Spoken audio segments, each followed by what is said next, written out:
Time to abandon ship. Oh no! Here we go!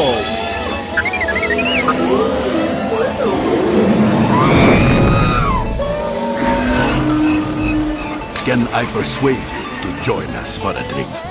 It's a tradition. Here, here. Jar Jar, homie, my main man, quickly. Before the Separatists attack, get into the escape pod. Hey, if this is escape, then we're the pod. Use the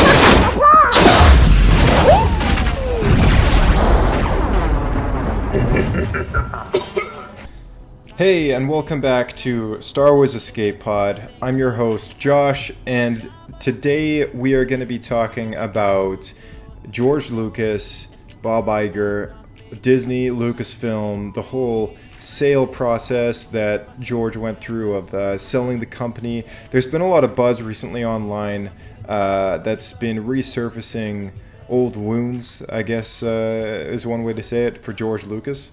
Bob Iger more recently published a book. The book is called Ride of a Lifetime as CEO of the Walt Disney Company. So Bob Iger, if you didn't know, is the CEO of Disney. And he published a book more recently that talks about his career and what he's had to do, lesson learned from 15 years as CEO of the Walt Disney Company. So forgive me if I can't remember, but I don't know if he's retiring soon or what, but whatever the case, he's decided to write a book about his job. And one of the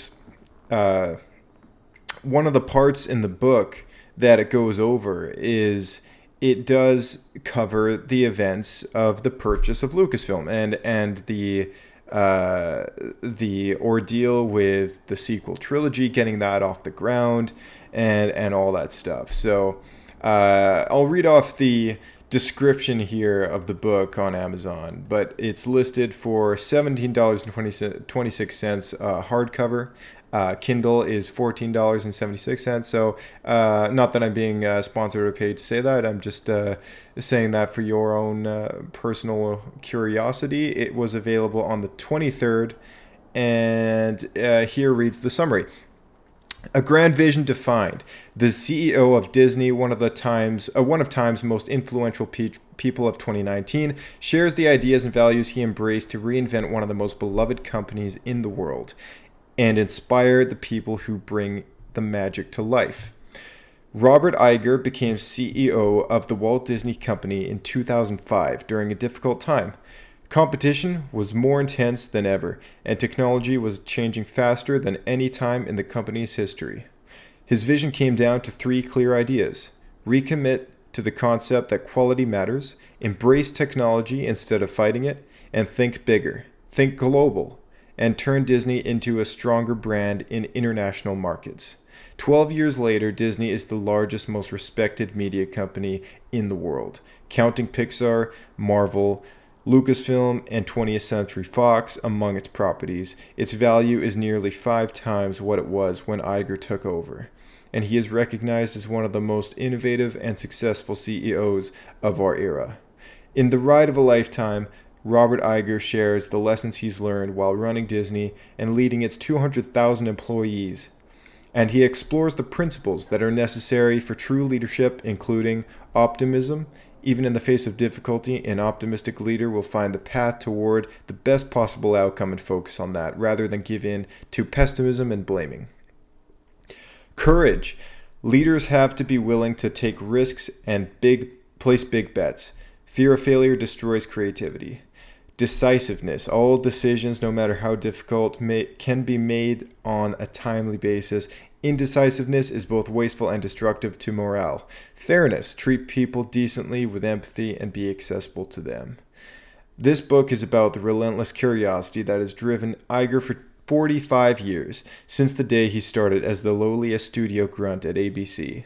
It's also about thoughtfulness and respect, and a decency over dollars approach that has become the bedrock of every project and partnership Iger pursues, from a deep friendship with Steve Jobs in his final years to an abiding love of the Star Wars mythology. The ideas in this book strike me as universal, Iger writes, not just to the aspiring CEOs of the world, but to anyone wanting to feel less fearful, more confidently themselves as they navigate their professional and even more professional lives. So that's the book that Bob Iger wrote recently. And what I'm really interested in is the part that he talks about George Lucas and the sequel trilogy. George Lucas, as we all know, had treatments for the sequel trilogy before he sold the company. And I just want to walk through a few things that kind of happened before this resurfaced, because there's a lot of articles online saying, headlining, Bob Iger reveals that George Lucas felt betrayed by Disney when the Star Wars plans were revealed and all this and that. And I just want to put a few things to rest out there, because there are quite a lot of people that are being re-fired up again about this, which is actually an issue that was a couple years ago already. And there was that interview that George had. I believe it was on Charlie Rose or something. Charlie Rose. Let's look this up. Charlie Rose, George Lucas interview.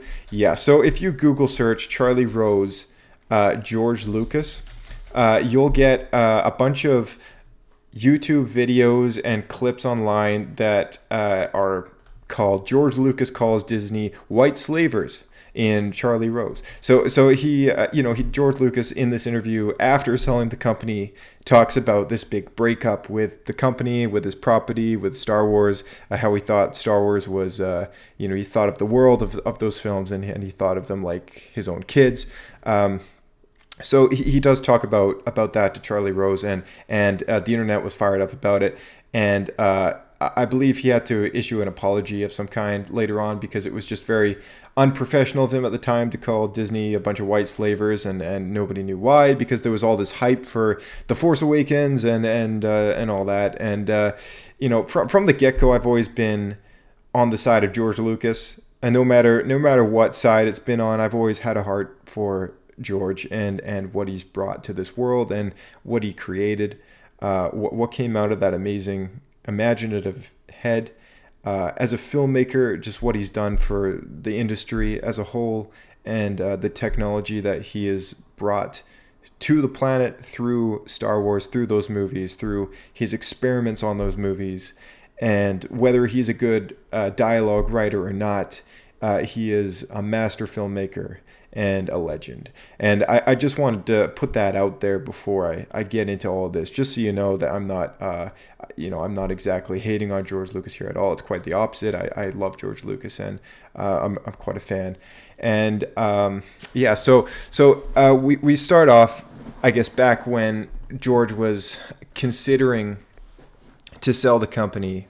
There's a podcast out there, actually, I'd like to mention, called The Making of Star Wars. And it's a short series that talks about George's life during the upbringing of the original trilogy, and a lot of his inspirations, his motivations, the struggles that he had to endure creating the series. I highly recommend watching or listening to this series. It's absolutely phenomenal. They give it the most amazing, almost like a biopic, but it's they take every reference possible that they found, and they throw it all together and essentially create this biography in audio form. And it's not exactly dramatized, but it is pulled off in a way that that George has a voice and other people have their own voices and everything. So it is somewhat unabridged, I guess you can call it. So George was, there was a bit of a gap between the original trilogy and the prequel trilogy, and there was so much hype for the prequels. So I'm just jumping back to the 90s here when we're talking about the prequels right now, how he got those off the ground. And a lot of fans were let down. A lot of fans, not including myself, because I happen to love those movies. Not that I saw all of them in the theater. I was not there for the opening night of The Phantom Menace or anything, but it's easy enough to find footage online of that night, and there's a lot of stoked fans out there. And a lot of fans were also somewhat disappointed with the result when they came out of the theater. But George made his movies. He made the prequels, and he had the flack given to him, and I can imagine he didn't appreciate it too much. But he said, well, at some points he's said that there's always going to be people that don't like what comes out the door, sort of thing. But I guess I'm just happy that he wasn't discouraged in making not making the rest of them. It's not like he bailed on completing the saga. This has always been about George's story, a story that he wants to tell. It's always been about George seeking control over his story, and that which was a problem in the first place from when he got the first one off the ground. Finding somebody to finance the project was difficult in itself. And if you listen to that Making Star Wars podcast, you'll come to realize that he went through so much just to get the money to finance that first movie. And as part of the agreement with 20th Century Fox, he negotiated that he got the rights to every sequel. And to their surprise, it became a huge success. They thought it would be a huge failure. And then George was, they were knocking on George's door, kind of thing, for another movie to be made. And George at that point had the rights to the sequels, and they said, oh, okay, well, we'll give you the money again. And he said, no, I don't think you understand. I have the money. He built all the money off of the toys. So The Empire Strikes Back was financed on toy sales from the first movie. And of course, whatever cut he got, George reinvested in his story to tell another chapter. And the fact that George wanted control and sought to tell the story in the first place is just a big part that you have to keep in the back burner there, because it plays a big, massive part later on. But George A sought control over his own story, and B wanted to tell that story with a passion, with so much passion that he went through blood, sweat, and tears to get it made. And, aren't we all thankful for that? So, he later on made the prequels and did what he could to make those, and reinvented the wheel again with digital effects, and brought digital cinematography, digital projectors to every theater almost across North America. So not only did he change the way the films were made, but he also changed the way that people watch the movies. That's cool in itself. And Star Wars has always been his passion, not only just a way for him to tell his story, but a way for him to also spin the wheel one more time and get a piece of technology out there that we didn't have before. Just like in Star Wars A New Hope, ILM was tasked with creating a piece of technology that would allow them to complete the shots that they needed to do. And without digital effects, they were reliant on models and practical effects, and a lot of that had to be shot with repetitive camera motion. So they invented the Dijkstra, and the Dijkstra camera motion system basically made it possible for them to even make Star Wars, because without that camera rig, they wouldn't have made any of the ILM shots back in that first movie, which wouldn't have made any of the sequels. So, this really, the series has not only been a story that he wants to tell, wants to, get out there, but it's also been a way for him to advance filmmaking, and that's something that a lot of other directors have benefited from over the years. And I'm sure if you talk to most directors these days, they will tell you that Star Wars has been an inspiration for them at some point in their career. So. That and just the way that it's been telling stories. It's been a way that back when the first movie was made, it was a way of telling stories in a way that people didn't watch movies back then. Kids didn't have movies to watch. There was no movies in the theater back in '77 for kids. I mean, if you look back at the records, there's nothing. There's movies for adults, and there's a lot of stuff based around the war and all that, which is going on at the time or just before that.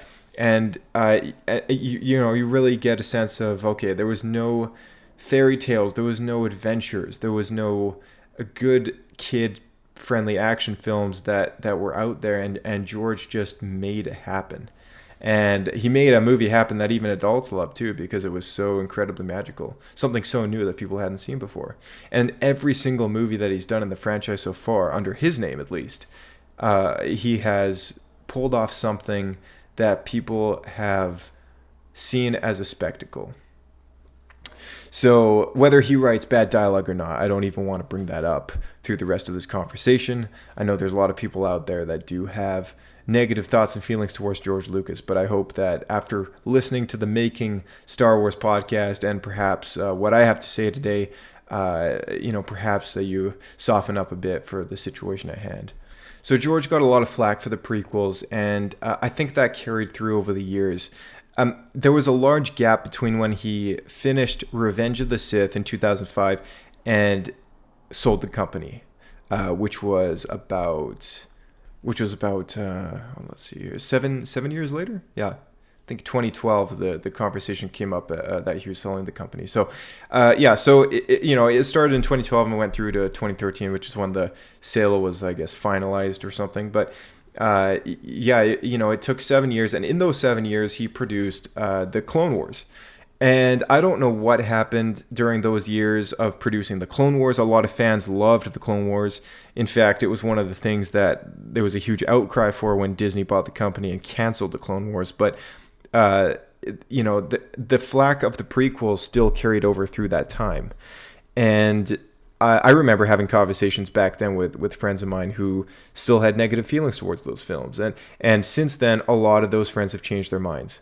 But it was an era of time where there was no more Star Wars live action films being made or produced or even announced. There was nothing. There was just the Clone Wars, and we had rumors that there was a live action TV show in production and that there were scripts being written. So there was those two. There was the Clone Wars. There was the scripts that were produced for the live action TV show over the years. And there was an animated show in the works called Star Wars Detours, which to this day people still haven't seen. And there was a few games in development. I believe Star Wars 1313 was a video game that LucasArts was developing. And I believe there was one more as well, which was supposed to be kind of like Uncharted style. I know a lot less about that one. There was some leaked online gameplay about that game or something, and it was, I believe it focused on a planet that looked similar to Jeddah, which ended up getting featured in Rogue One. But whatever the case, there was a bunch of stuff going on in Lucasfilm, not live action movies, and I guess the prequels had an existing flack because those were the previous movies being made that people were still, I guess, somewhat disappointed with, or at least a lot of people were. And that was probably a huge reason why George just didn't want to make the sequels, because the sequels this entire time were brewing in his head, and yet he had nothing down on them. He didn't know what to do for them fully, and there was no plan in the works. What he did, though, was formulate a plan to make those movies, I guess, with the partnership of another company that would be financing and applying their directors and whatever to the film, something that he could essentially retire but still retain control over the story. So George had written at some point in time, probably just, rough outlines, but he called them, I believe, treatments. So he'd done treatments for the sequel trilogy, being episodes 7, 8, and 9. And those treatments were handed off to a very select few people. Those treatments were handed off to, I believe, his newly appointed CEO, which was Kathleen Kennedy. I believe Bob Iger had access to those, and I think he was Alan someone or another. Alan, he's a big shot in Disney. Alan Menken, I believe. Alan. No, not Alan Menken. No, I'm sorry, not Alan Menken. It was a different Alan. And Alan Horn, is it? Alan Horn, that's right. Yeah, Alan Frederick Horn was the chief creative officer and co-chairman of Walt Disney Studios. So Alan, Bob, Kathleen, and I believe the announced director of Episode 7, which ended up being J.J. Abrams, got access to those treatments.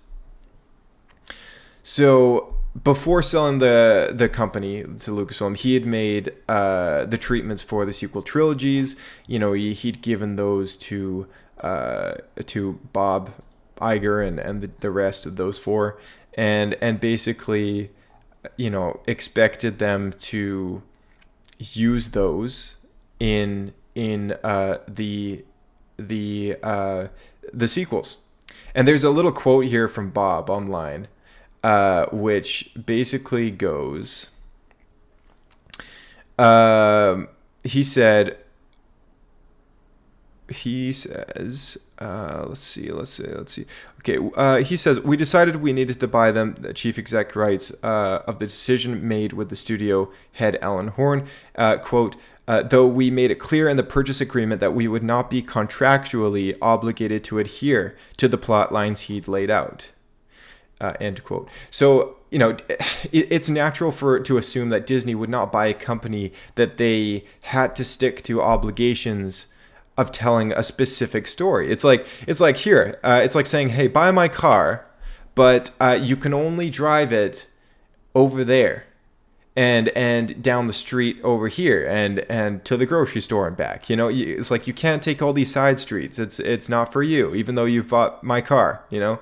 It's a little weird to say. So, you know, nobody's going to buy a company that they have to oblige by, you know, creative decisions already being made, especially when the whole point of the company is to, you know, creatively come up with new films and whatnot. So, you know, it's fair enough to say that Disney wasn't going to sign a contract which buys Lucasfilm and the, you know, the whole promise of making these films. So, you know, George ended up going through with the purchase of Lucasfilm, or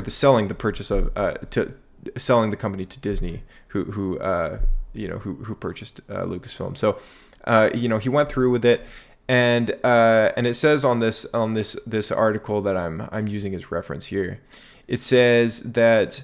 As it turned out, Disney and Lucasfilm didn't follow Lucas's lead for the new movies, a decision Lucas discovered when Lucasfilm head Kathleen Kennedy and Star Wars: The Force Awakens writers J.J. Abrams and Michael Arndt, who was writing the sequel at the time, which was Episode 7. They met to discuss the new trilogy, and specifically the 2015 installment, which was now what we know as The Force Awakens. So they had a meeting with George, and it says here, quote from Bob Iger, George immediately got upset as they began to describe the plot, and it dawned on him that we weren't using one of the stories he submitted during the negotiations. George knew we weren't contractually bound to anything, but he thought that our buying the story treatments was a tacit promise that we'd follow through with them.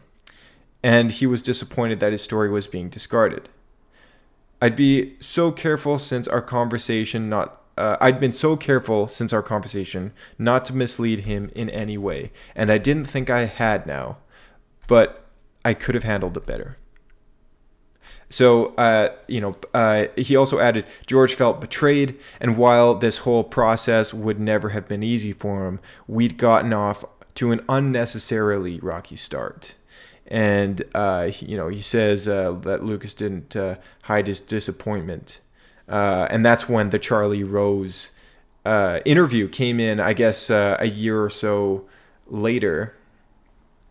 And, in retrospect, Lucas is complaining to Charlie Rose that he sold Lucasfilm to a bunch of white slavers, which, is a bit bold for public media. But, he's obviously still hurting from the whole process that he had to undergo with Disney and Bob and Kathleen Kennedy just almost turning their backs on him. And this entire time, through every single movie that George produced through Star Wars, he suffered people either turning their back on him or undergoing some sort of struggle or pioneering some sort of piece of technology that had to be done to make the movie possible. Whatever it was, George and Star Wars have always suffered through some sort of issue, some sort of pain. And here it was again, even selling the company, even going out the door to his retirement.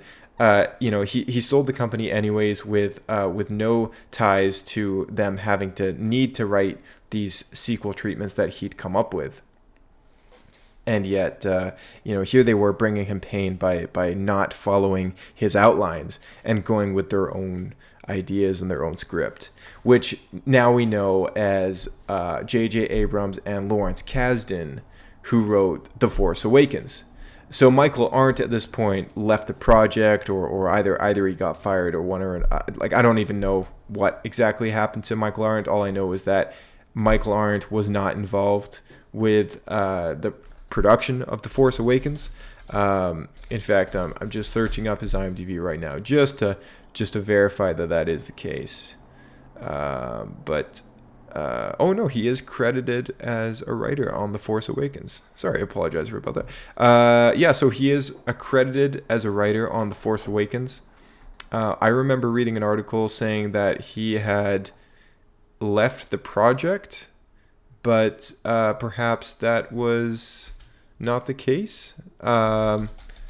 Let's do a little more search here. Yeah, Michael Arndt reveals rejected plots from Star Wars: The Force Awakens and a much larger role for, and then now it's been redacted.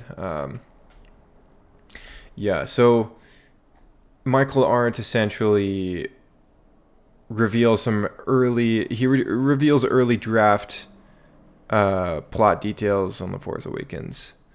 And he did mention Luke Skywalker was a much bigger force in the movie.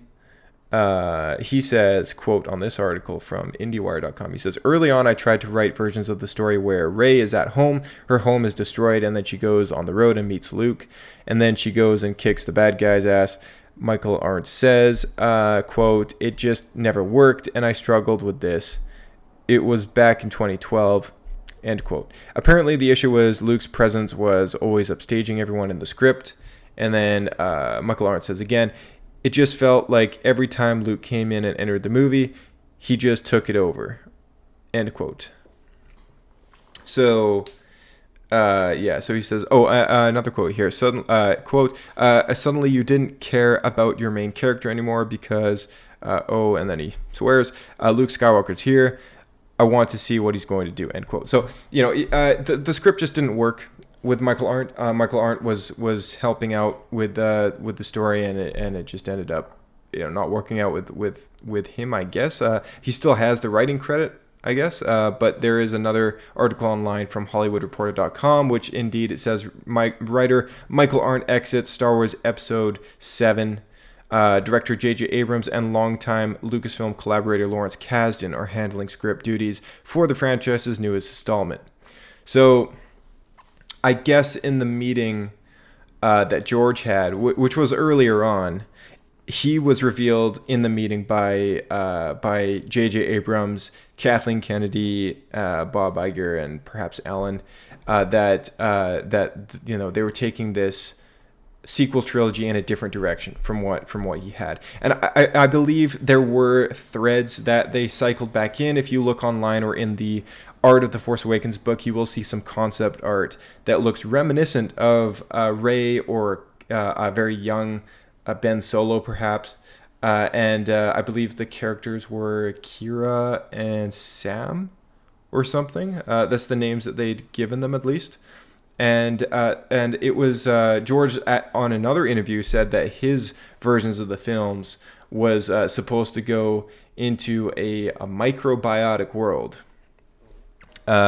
He said that there is this world of creatures that operate differently than we do. I call them the Wills. And the Wills are the ones who actually control the universe. They feed off of the Force.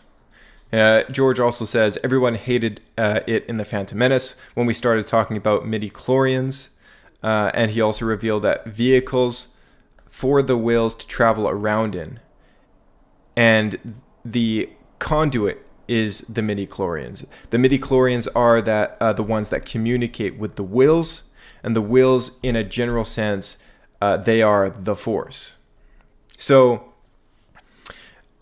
Lucas is confident that if he kept the company, the wills would have been a focus in those films, just like they had mentioned about them in the Phantom Menace. So he was really going to take ties or threads, I guess, story threads that would have that were started in the prequel trilogy. I'm assuming things about the wills, midichlorians, probably touching up on the prophecy of the Chosen One. I believe at some point, I'm sure George Lucas would have brought back Hayden Christensen as a perhaps a Luke Skywalker-ish role, perhaps, in terms of a Force Ghost, or maybe a Yoda Force Ghost-ish role, that like what we got in the Last Jedi. It's very possible that we could have seen Mark Hamill interacting as Luke Skywalker with his father, once again as Anakin Skywalker, Hayden Christensen. So I honestly, like, I would have loved to have seen George's sequels so much. Like, and George is right. Like, people would have probably hated them. People would have probably, thought that he was destroying Star Wars, and he's getting too scientific and too deep into the symbiotic relationships of this and that, and but here's the thing. It's George's story, and this has been in his head for a very long time.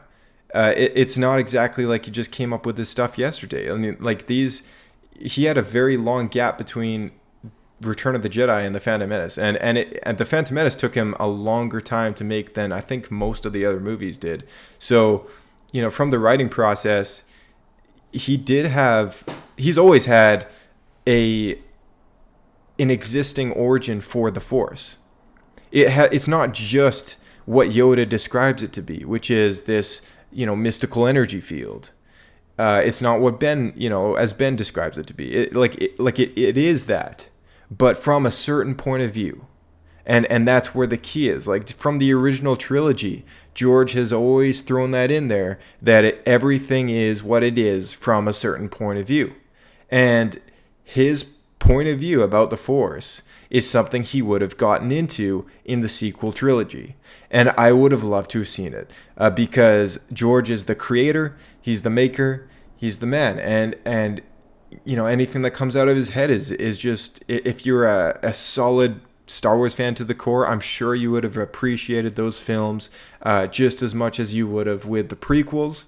And it's just such a shame that we didn't get to see those, because over the last couple of years, of course, we've had just the same, if not even more, flack about the sequels that Disney's given us, specifically The Last Jedi. And we had the Solo flop happen. I don't think anyone saw a Star Wars film failing at the box office, but we did. And, there was mixed opinions on Rogue One. I personally really liked that movie, and I liked Solo quite a bit. I wasn't the biggest fan of The Force Awakens or The Last Jedi, mainly just because of the direction that they've taken the sequel trilogy, and knowing what I'm missing out on. Something that we would have gotten from George on the other hand of things. But I mean, I don't consider them bad movies. I don't consider them badly written. I think there was a lot of wasted opportunity in those films, but I don't think they're terrible. I'm not to say that I'm as hurt as George Lucas is, but I'm just disappointed that those films didn't end up taking advantage of the fact that Carrie and Harrison and Mark were still around, at that point, and Peter, and Kenny Baker, who played R2D2. I believe he died slightly after The Force Awakens came out. He died the 13th of August in 2016. So the entire gang was still around when The Force Awakens was being produced. And we don't even get to see Luke, Leia, and Han together on screen. So there was, not that I'm using this to complain about the sequel trilogy. It's just I'm just disappointed that that they thought that having Luke Skywalker on screen again, even though he steals the show, was that it makes me sad to think that they thought it was a good idea to take him out of the movie and to have the whole movie focus on finding Luke Skywalker. And and people love The Force Awakens. People, it was a huge financial success. Can't argue with that. But there was a huge missed opportunity there. And I know if Luke Skywalker was in the film, people wouldn't have cared about the new characters as much. But I'm sure people would, over the course of 3 movies, I'm sure there would have been an adjustment if it was played right. If the cards were played right, there would have been some sort of adjustment period to loving those characters just as much as the old ones. In the prequels, I mean, we already had a pre-established relationship with Obi-Wan Kenobi, or Ben Kenobi. So, and it's not like the whole prequel trilogy was gravitated towards the young Obi-Wan Kenobi. It's like we got new characters and we love those characters. If you love the prequels, I'm sure you love Qui-Gon Jinn. I'm sure you loved Padme Amidala. A lot of people have mixed opinions on how Anakin was portrayed. I think he has been portrayed perfectly fine by both Jake Lloyd and Hayden Christensen, but it's just those were at least not Anakin specifically, but he's been Darth Vader, we already had a pre-established relationship with him. But as far as Padme and Windu and Qui-Gon Jinn and goes, it was more or less a new relationship that people built attachments to those characters as the movies went by, and that was fine. I didn't feel like The Phantom Menace drew attention away from those characters at all, just because we knew Obi-Wan Kenobi well, and just because we know Luke Skywalker well doesn't mean we would have been gravitated towards that over a character like Kira or AKA Rey, I guess, in the movie. So that's my little bit on that, and you feel free to disagree, but I just don't think that having Luke in the film takes away from the rest of the movie. I think it's a huge opportunity to have him in the movie, and while we still have Mark Hamill around, and while we still had all these other actors around, and so I think that was probably one of the biggest oversights that happened when this whole transition of the company happened, when the whole sequel trilogy done by Disney happened, when they decided to discard George's ideas and throw them out the window. And going back to that, Bob Iger writes about that in his book, of course, which is what we're talking about. And he said that George felt betrayed, and while this whole process would have never been easy for him, we'd gotten off to an unnecessarily rocky start. And that's, and he says that knowing that George, despite not using his ideas, they would have still used him, and they still have used him as a creative consultant. And as a creative consultant, he's once in a while, he's made a guest appearance on each film, I guess, on set. He's come on to set for like a day or maybe 2 days or something. And it's always big news whenever he does that. It's been posted online. But it's just a shame that he hasn't been more involved than what he is so far, because the first that he sees of those movies is pretty much when he shows up on the red carpet, and he does that out of courtesy, professional courtesy. I don't believe he likes seeing the newest Star Wars movies, because I believe in his heart he still looks at those as his movies that somebody else is now tampering with, which he does not have control over. And that's something that he's been always pushing for since the beginning. Now, on the other hand, I mean, like, I don't, obviously I can't argue with Disney in the sense that, even though they didn't stick to his ideas, it's very fair to say if George, in the bottom of his heart, really wanted those sequel movies to be made the way he wanted them made, he would have made those before he sold the company. And I think it's worth noting that because he didn't. But I think that, even though Bob Iger warned him about that they couldn't use his ideas for the sequel trilogy, possibly. If they wanted to take it in a different direction, he mentioned to George they are going to be doing so. They're not ready to buy his company if they have to stick to his commands, right? So I guess what I'm trying to say is, if George should just made those sequel movies. If he really, really wanted those made and that story told, he would have done that and then sold the company with plans for maybe spin-off movies or whatever. So, whatever warning that he got from Bob or whoever he spoke to for advice at the time, it obviously wasn't enough to discourage him from selling Lucasfilm anyways.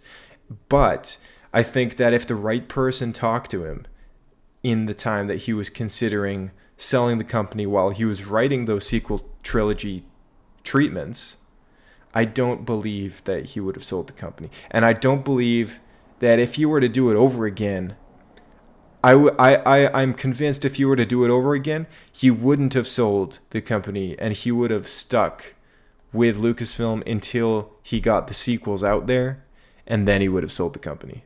And that's just him knowing what he's feeling today and what he had to go through back then when they discarded his scripts, his treatments on those three films, and whatever else. So it's just been floating around online that it's resurfaced because this is all old news, of course, but because Bob Iger wrote this book. I'm actually very happy that Bob Iger covered this in his book. I think it would be very unfair not to for somebody, Lucasfilm is now a very big part of Disney, and if this wasn't covered in that section, I feel like it would have been, sweeping something under the rug still, even though he is, talking about his life and his career and everything, and uncovering a lot of stones that we're able to peer into his life a little bit. It's only fair that we get a better glimpse at what happened between George and Bob and Kathy and J.J. Abrams back when they were figuring out that initial plan for the sequels. So yeah, I just wanted to cover that because it is floating online. And The Rise of Skywalker Episode 9 comes out in December this year. It's very convenient timing that this article actually, or this book, surfaced just before that movie came out, because again, it just brings up that trilogy that we missed out on because of the sale of the company. But there's a lot of fans out there who've loved what Disney's done so far. I'm a huge fan of Rogue One and Solo. I thought they were both fantastic. I had very little faith in Solo before they made it, and as soon as I saw it in the theater, I thought it was fantastic, and I thought they did a tremendous good job, at piecing together, bits and pieces from the expanded universe they threw in there. There was a whole bunch a bunch of fan servicing that happened in Solo, which pays tribute to both the Clone Wars, which is very much a part of canon, and what George had done for the franchise before he sold it, and the previous film. So huge fans of those two movies. Can't really say the same about The Last Jedi or The Force Awakens, but I am semi looking forward to The Rise of Skywalker, more or less so just to figure out how they finish it all off. JJ's got a huge job ahead of him, and quite frankly, even though I wasn't a fan of his previous works on The Force Awakens, it was a good movie, and even though I thought there was a lot of wasted opportunities in there, that J.J. Abrams is a very talented guy. He knows what he's doing, and I just wish him all the best in the editing room as he pieces together Episode 9 and finishes it off for us in the best way possible. I know he's giving it his all right now, and my my heart goes out to him for taking on this tremendous challenge. It's something that I'm sure, after the whole ordeal with The Last Jedi and the boycott of Solo and whatnot, I'm sure it's not exactly an easy task to take on mentally, you know, knowing that there's that much criticism out there, and you know, and just seeing the way it affected George over the years as well, just to the point of taking an early retirement, or I guess a fair enough aged retirement, but, you know, too early in the sense that, you know, he could have stuck with it longer and done more if he knew, I think, how hurt he would be once all this stuff went down. So, yeah.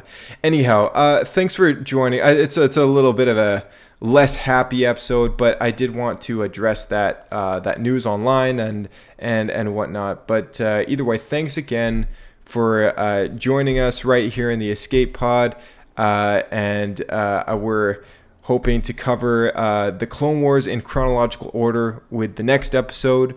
We've done a few recordings already, and we're starting with the first two on the list. So if you do a Google search for the chronological episode order of Star Wars, the Clone Wars, you'll be able to find a blog article from StarWars.com, and from the top down, it starts with Season 2, Episode 16, Cat and Mouse, and Season 1, Episode 16, Hidden Enemy. Third on the list would be the Clone Wars theatrical release. So my co-host Diego will be meeting him up and watching the Clone Wars with him. He's never watched the Clone Wars before, and he's watched the theatrical film back in 2008 and wasn't impressed back then. But as of all the time that's gone by, and his reevaluation and point of view of both the prequels and the Clone Wars, and the sale of Lucasfilm and Disney, and you know, the fact that he misses George Lucas quite a bit, I pointed him in the direction of the Clone Wars and said to him, hey, this is the last thing that George did before he sold the company. Like, you really got to check this out. And you know, he's agreed to watch it with me. So you know, step by step, I'm going to be taking him through until he gets to the point of, you know, him being able to watch on his own end, and we'll be able to, you know, get together and chat in a more large sum. So the first episode that's going to be based on that is just going to be covering the first two episodes on the list, and we'll see what happens from there. But I'm looking forward to you all joining us for that. So yeah, plenty of good stuff ahead. And once again, thanks again for joining us in the Escape Pod. I'm your host, Josh, and may the Force be with you.